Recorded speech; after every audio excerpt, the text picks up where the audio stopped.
Once, when I was in kindergarten, I got booted out of class for telling the new girl, Abigail, that she smelt bad.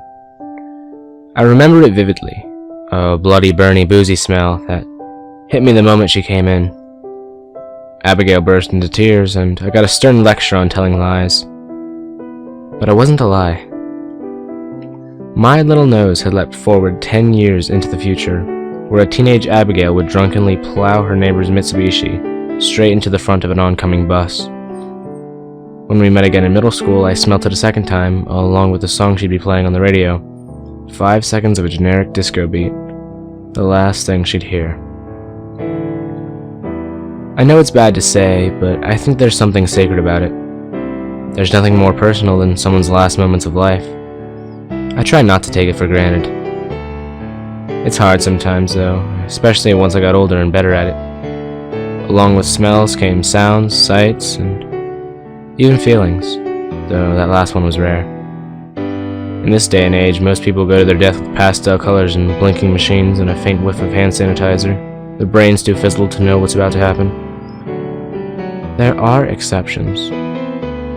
Like Abigail, or my middle school gym teacher, who was going to die with a deafening bang in a rush of mad courage. I couldn't hear a word of his opening lecture because my ears were still ringing. Suicide will do that to you. Have I ever told anyone? Of course not. Can you imagine?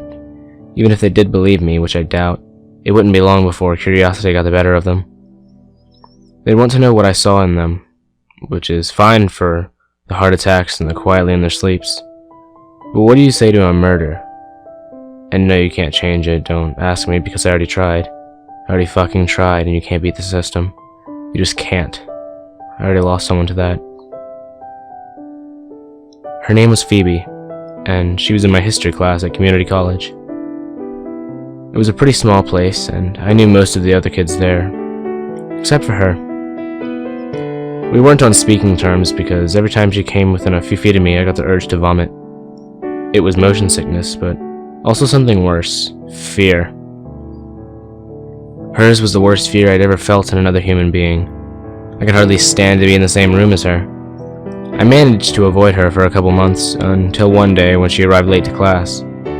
She apologized and looked around before striding to the back of the room and sitting beside me. There was nothing I could do. I felt it all.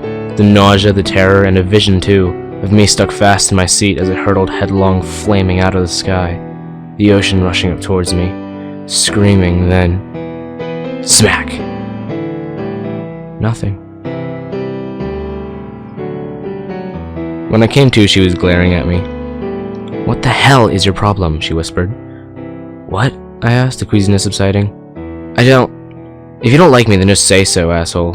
Quit pretending to be ill all the time." Huh? I sat up, trying to get a better look at her. We'd never been this close before. She was pretty. I hadn't thought about how I must look to her, running away retching every time she got close. "I swear it's not on purpose," I said. "I'm sick a lot. It isn't you." "Sure," she said, looking back towards the front of the class. "Honestly," I said. Let me make it up to you." She raised her eyebrows. "Seriously?" And that was the start of it. Within a couple months, we were official. It was the happiest time of my life. The sickness didn't go away, but it subsided after a couple minutes, and she stopped taking it personally after a while. Dashing to the bathroom became part of the routine on dates. We did everything together, all the dumb couple things, movies, dinners, walks. It was my first serious relationship. I convinced myself that her death, whatever it was still years into the future.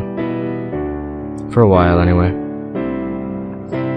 At the start of the summer, she told me she was going to visit her grandparents out of state. "The flight's on Monday. I won't be gone much more than a week." "Flight?" I repeated. "Yeah," she replied. "Hey, what's wrong with you?" I convinced her to take a road trip. I can't remember the exact excuse I gave. Some nonsense about expenses, life experience, our carbon footprint. How it took me that long to guess it was a plane crash, I'll never know. I was in too deep, I guess. but whatever it was I said, she must have seen I was serious. She rented a red Mini from the local garage, and after we'd packed it up, I kissed her goodbye and said it was the right decision. "Okay," she laughed. Weirdo. Straight after she left, I got the urge to call her, but I told myself I was being overprotective. I worked for a few hours, then flopped down in front of the TV.